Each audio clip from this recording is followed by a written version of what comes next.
All right, boys. So with the Texans and the New England Patriots, the point spread's 3, New England by 3. Over-under's 40.5. It's 40.5. Yeah. I mean, again, and I'm still compelled to taste that under. Right. Yeah, it feels like But I think this is key.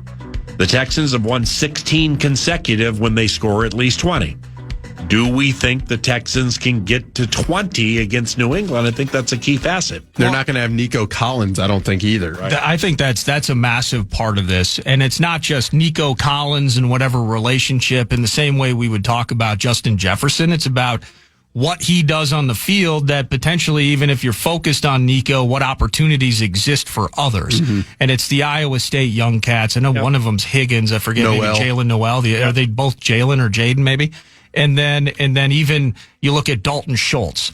I just think I've seen in pressure spots, I think it's really tough to predict. And then in the end, I'm going to lean towards tough to rely on C.J. Stroud making enough plays to make that happen. So very fair. How productive can Woody Marks be on the road? That's a factor. In the end, I like Drake May too much to believe that he can't manage the game, mitigate turnovers, and just be more efficient in spots.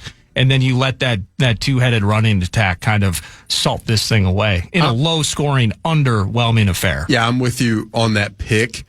I will say Christian Kirk looked pretty intriguing the other night. Christian Kirk's good. Yeah, he looked pretty good. I kind of forgot he was on the Texans, but he's catching passes in open space and creating run after the catch. So interesting. But yeah, I mean, on the interior of the Texans offensive line, going up against Milton Williams, who has looked, when he's been healthy all year, he has looked every bit the guy deserving of the contract he signed in free agency. Right. And then Christian Barmore is another talented pass rusher on the interior. And I think, Mike Smith, who coaches edges over there, who was with Minnesota. Wow, that's right. For me, is really, really good at his job. And Mike Smith's over there. Todd Downing's over there. So I have a lot of faith in the Patriots. The under is, I'm with you, Nordo. Bradbury in an AFC title game. And turnovers for me. Stroud was all over the place the other night in the game. And if he looks like that against this Patriots defense, I just see no way. But I mean, you cannot say enough about what Vrabel has done from a cultural shift for that team in that program. Yeah. They are especially with Diggs. Yeah, I mean, no question. But they are scary, kind of like you fear the physicality and the confidence that they play with, and to infuse that in 1 year. Yes, sir. Impressive. Alec has a mailbag at The Athletic, theathletic.com, and there was a question that came into his mailbag that was very, very fascinating. Chew on it for a second. Actually may talk about it a little bit here, then gravy train it a little bit next week for some talkbacks. Yeah, gravy train it. If you could add one former Viking to the current team, who would it be? If you could add one former Viking, anybody, to the current team, who would it be and why? Current player, or am I going? I mean, I'm not throwing Randy Moss. No. A former Viking. Yeah. Former, who's still in the league? No. Just anybody. Oh, wow. Okay. Ever. All right, I got it now. Do we get the cash thing, or we do that? We just did it. Be right back. Man.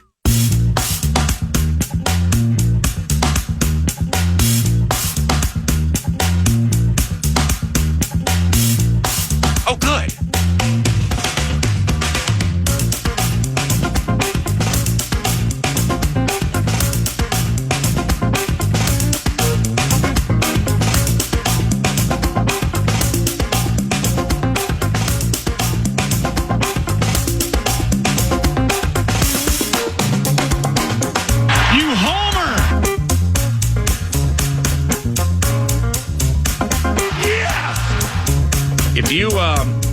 If you took any Viking from the history of Minnesota Vikings football, put them on this team. Wow.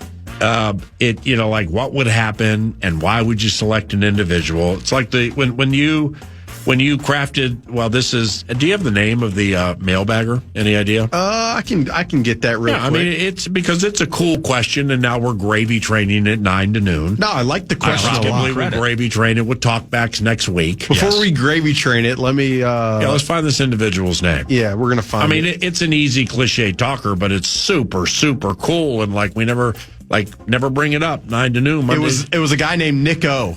Nick O. Nick O. Nick Oh, Nick O, not Nico as in Medved. Nick O. Not Eric. Is it Nick Olson? Not Eric. That analytical bit from New York? I don't know. Follow on Twitter? No, I don't know. Not Eric Sinek. Not Eric Sinek. Oh. Eric Sinek. Yeah. Not so Nick. Okay. Oh, Nick, thank you.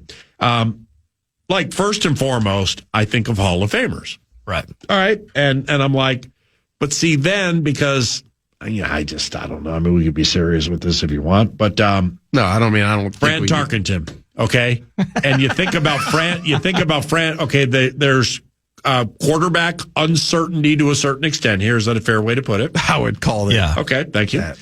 Well, Fran Tarkenton, Hall of Famer. That would raise the level of the QB room. Can you imagine with Fran's at times cocksure, abrasive personality and the fact that he runs as much as he does?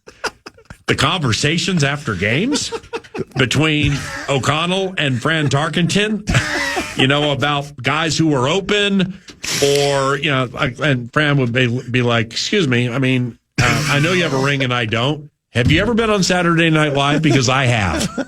Yeah, that would be... Tarkenton came to mind. Brett Favre came to mind. Sure. What about you guys? Yeah, the Tarkenton thing is fascinating. The rhythm and the timing would be a little bit off, but maybe in a phenomenal way. I don't know. That is a fun one. I mean, we talked about this. I actually think O'Connell would love and would work really well with Dante Culpepper. Dante, Scott Linehan was the offensive coordinator here, had a lot of success at Louisville, and Mike Tice brought him in, and we got Moss, and, you got Nate Burleson, and Kelly Campbell, Jermaine Wiggins, players like that. Running game, at one point, Robert Smith to start, then you segue into Michael Bennett, stuff like that. Dante, Dante was so big, he was bringing down Dante was Ben Roethlisberger or Caleb Williams before Ben Roethlisberger or Caleb Williams. It's interesting. He had a big-time arm. Couldn't run like the wind, but he was fast, very difficult to bring down.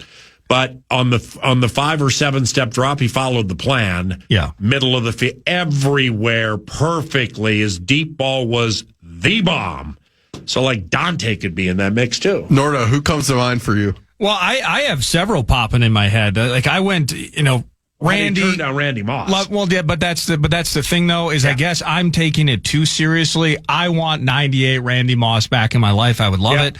But I'm thinking what would Antoine Winfield Jr. do in the cornerback room, right? Brilliant that you said that. That was my answer. That's my answer too. When this popped up yesterday and I wrote down 4 names, end of the equation, I'm like, all right, let's be serious.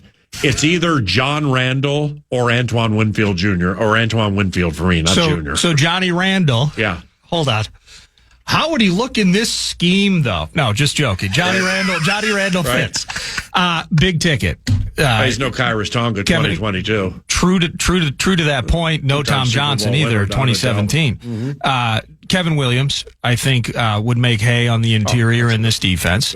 On the other side of it, who's one of the better centers? I mean, what is Burke. it? No, that's interesting. Matt Burke. Or John Sullivan. Made the games. Burke. John Sullivan, very stable and good at his spot. Sadly, he probably extends his career without those back issues once he went to L.A. But I'm thinking about Burke. I'm thinking, I almost made another joke. He would have gotten. So maybe I was I love the Fran bit. I was taking it too seriously. I'm legit thinking prime Burke. Mick Tingelhoff is the greatest center in Vikings history for sure. Right, but see, that also was a time where in the NBA, everybody looked like Bob Cousy. Their shorts were up by their hips.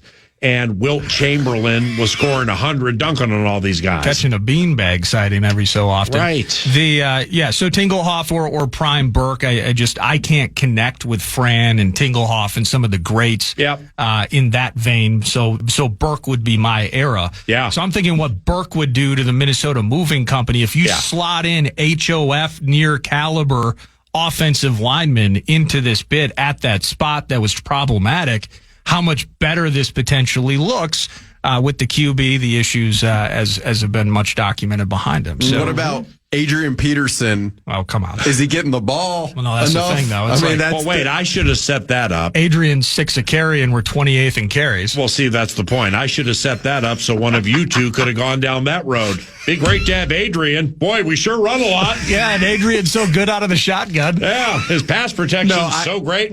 Man, we sure run a lot. The other one, like selfishly for me, I mean, I was really young when Percy Harvin was at Florida. I thought of him. But like throwing him as a weapon with everything else they have would be selfishly and very fun to cover. Percy. That's like Jeremiah Love. You would have if you toss him in this mix via the draft, like it'd be pretty fun to watch. Percy with the dynamic kick bit would have been a handful because you got to break. He breaks one. You got to break one. Oh. You generally have to break one in the dynamic kick. Nobody was bringing Percy down on that first tackle.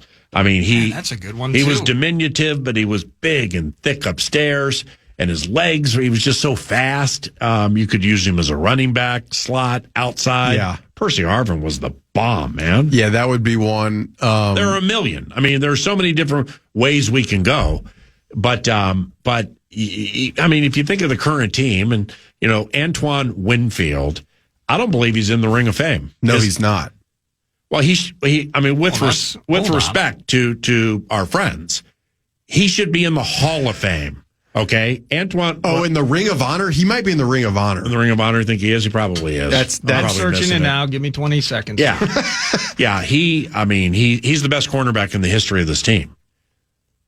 Who else is on that list? All right, so Vikings Ring of Honor. We got Jared Allen. Mm-hmm. Yeah, he was the 3-4 hybrid with floaters. He's more traditional pass rusher. Yeah. Mm-hmm. How could we use him? I'm not sure if Winfield is in the.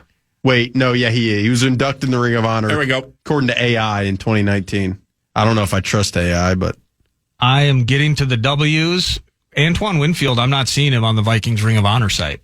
No. Well, what are you looking at, Alec? I'm looking at. I googled it. Sports it's AI is preposterous. I think Harper hacked it. we may end up seeing Mark Stone. But look at some of these guys. Or Jack Eichel on the like Prime Krause. Could you go Prime Krause and for safeties? Yeah, he was a safety. Hall of Fame safety. Yeah. Of course you could. I mean, there are prime X amount of players left and right. Dolman in the 90s, if we're talking interior 100%, line. 100%. Chad Greenway. Yeah. 100%. Andrew Booth. Chandon Sullivan. Jonathan Bullard. I mean, who knew? I really like Jonathan Bullard. His pass rushing ability for that 2022 team. Why is he? It's unbelievable that anybody was able to get out of the pocket. Why would you be? Why would he take a stray from you, Jonathan Bullard? Bruh. When everybody into last year. When everybody was going for the big names and Milton of just whatever names. Milton Williams would have been good here, I'll tell you. I rolled in with what do we think about Jonathan Bullard? You can get him cheaply, and he's really good against the run. I like Jonathan Bullard. He was Jonathan good Bullard to me. a lot, too. Yeah, he was really nice to me. Right. Jonathan Bullard. So was Brian Asamoah, but no, he wasn't as maybe nice you should consider the Tennessean. Or because is he even still with the Titans? I'm not sure. Right, I haven't. I agree. Yeah, I'm thinking interior line, There's one side or the other. There's a lot. That's Antoine, but it's Steve Hutchinson. Nordo going with lineman really is that I think. But we drafted Donovan Jackson. We're talking about the current team. Yeah, like Hutch can't play right guard. No. Well, wait, Will Price. He just caught a stray. He made all the games. He's the only one that played all the games. Seriously. What about McKinney? We had him on. It depends on who you're playing, when you're playing them, and how much the individual on the other side pissed him off. And when the next watch party is in South Beach. Yeah, at the Lickin'. This one, he's got a record. This one I'm going to pose as a question. What, Mitch I wonder how Chris Carter would handle the present situation. Chris Carter? Are you kidding me? That's a great one. I would do a Ahmad Rashad just so I could talk to him about everything he's done. Yeah, I still just think it's dreamy. Tarkenton. That personality, his will, forget everybody else's will, and coaches of 2025, 2026. That would be unbelievable. That would be unbelievable. Let's pause. Be right back. I can't wait until tomorrow. 'cause tomorrow might very well be too late. Most of you listen to 9 to noon on a daily basis. You're already locked in on this, but as we are about to close our show and the Grum to follow, if you want to chime in on what's happening with any of our shows, from Power Trip all the way through Bumper to Bumper, you can make your voice heard on the Bradshaw and Bryan text line. Let us know what you have to say by texting your message to 64686. That's 64686. Standard message and data rates apply. I'm ready to smile, but for a long while wouldn't take much to get me down. I love my mother, dream in color. Most of all, I know my place. I can't wait until tomorrow. 'Cause tomorrow might very well be too late. One NFC North related tidbit that I do not want to forget about before Mr. Alec Lewis leaves, because we only have the privilege of seeing him once a week. But the question is, are the Chicago Bears running away from the competition in the NFC North? No. That's what I just wanted to hear you say and answer, and why. Yeah, I do really believe what Ben Johnson is and will build there, and they definitely have some core talent to build around. Whether it's Caleb, whether it's Colston Loveland, Luther Burden, the receiver, has really come on. What if they win this one? If they win this one, I mean, it'll be harder, but I would say, like, the Packers to me still have a lot of talent. The Vikings still have a lot of talent.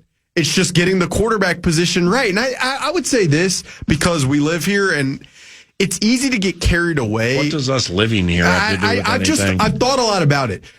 I don't think this Vikings team needs some if you plug in, Nick Mullins produced a pretty successful offense here. Let's not go the Mullins route, but I get what you're saying. So I don't, if you get a quarterback or J.J. McCarthy develops into the quarterback who can rise it to a certain level, this team should win a certain amount of games as long as the defense sustains. And then Detroit, they have a lot to figure out.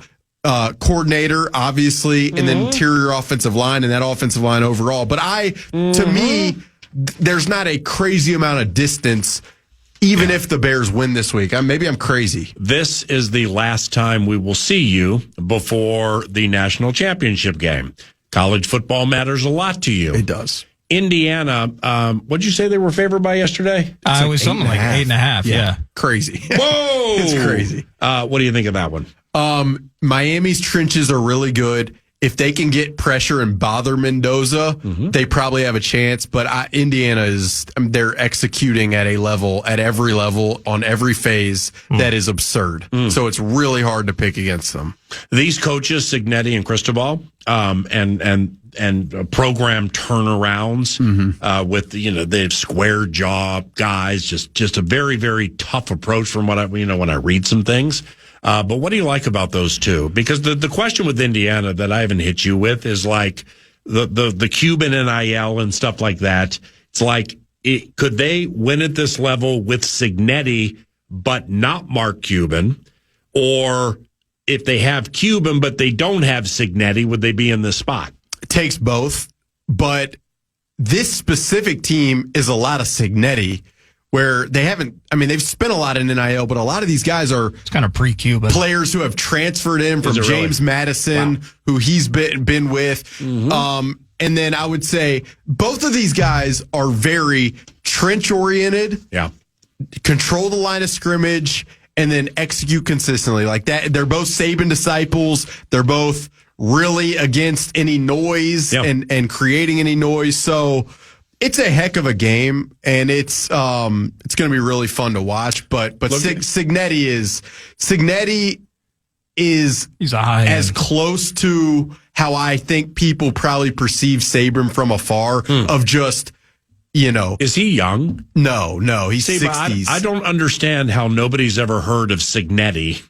Well, James Madison, though. Yeah, James Madison with Darren Sharper and Mike Tomlin. But that's the point, though. I think you're vying for FCS titles against the Richmond Spiders and the freaking, they probably heard about Cignetti up in Fargo as they're battling with James Madison for FCS lore. I often believe got those big games against Tim Miles. Some of the head coaches at lower levels who get experience.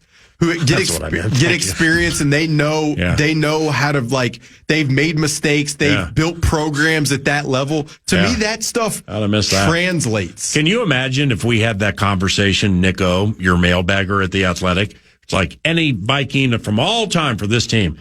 Can you imagine the difference in that conversation between the University of Miami and Indiana? Because it's like, who do you want here? I'll take Ed Reed. I'll take Ray Lewis. I'll take Greg Olson. I'll take Andre Johnson. Just the 0-1 roster. I'll take Bryant McKinney. Who is Indiana? Antoine Randall L? Yeah, or Jordan Howard, the running back, or Tevin Coleman. I feel like there's an obvious Dan one. Feeney. Dan Feeney. Doesn't for Miami, though, it's super impressive, and I know we're going to go, but the transfer portal creates this opportunity. So pre-Cuban, post-Cuban, Cuban matters in terms of Cignetti and Indiana continuing this trend, but in the end, they got to hit on the portal. But a turnaround like Miami, the ability to use the helmet school equity combined with finding those 4- and 5-star guys and being able to go year-to-year free agency style. Yep. I would anticipate, it's tough to predict, that you may see more types of turnarounds or blips on the screen and big jumps in years to come. 8.5. The only way I could bet this game is if I found one of those small guards from Kennesaw State who was putting 50 large on South Carolina State and popping tags. If he touts me, I'm in, and everybody else can have everything else I have. I just need that kid. You're fantastic. Have a good weekend. It was a blast. Thank you, guys. Alec Lewis, The Athletic, theathletic.com, at Alec_Lewis via X. Nordo and I are you in on Monday? In on Monday. Yeah, we'll talk to you on a Martin Luther King Day. Monday at FM 100.3, KFAN. The program is next. 9 to noon. Good